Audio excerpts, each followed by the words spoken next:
मोदी सरकार ने किया तीसरा डिजिटल स्ट्राइक। पबजी समेत 118 मोबाइल पर लगाया बैन। वजह भारत चीन के बीच सीमा पर लंबे समय से चल रहे तनाव के बीच भारत सरकार ने बुधवार को एक और अहम फैसला लिया है।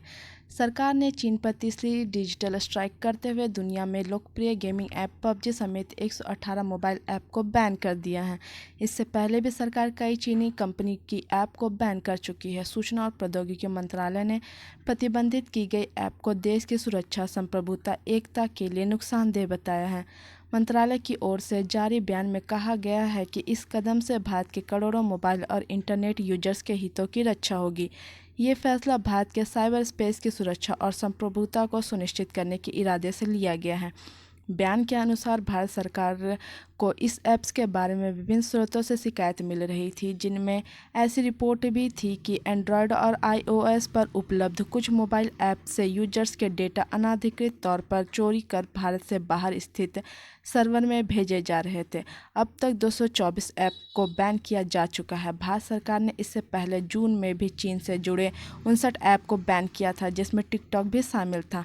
पिछली बार 59 चीनी ऐप को बैन करने का फैसला गलवान घाटी में 15 जून को भारत चीन के सैनिकों के बीच हुई हिंसक झड़प के कुछ दिनों बाद ही लिया गया था, जिसमें भारत के 20 सैनिकों की मौत हो गई थी। उस बार सरकार ने एक बार और 47 ऐप को बैन किया था।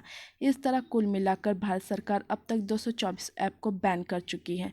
चीन के 118 ऐप को बैन करने का फैसला ऐसे समय पर लिया गया है जब भारत और चीन के बीच एक बार फिर से लद्दाख में वास्तविक नियंत्रण रेखा पर दोनों देशों के बीच तनाव की खबरें आ रही हैं। इसी बीच भारत ने चीन पर आरोप लगाया है कि गलवान घाटी में हुए संघर्ष के बाद तनाव को दूर करने के लिए जारी प्रयासों के बीच चीन ने एक बार फिर से एलएसी का उल्लंघन करने की कोशिश की है, जिसे भारतीय सैनिकों द्वारा नाकाम कर दिया गया है। भारत के विदेश मंत्रालय के प्रवक्ता अनुराग श्रीवास्तव ने मंगलवार को कहा कि चीन में 29 और 30 अगस्त की रात को पैगोंग लेक के साउथ बैंक क्षेत्र में भड़काऊ सैन्य हरकत करते हुए यथास्थिति को तोड़ने की कोशिश की।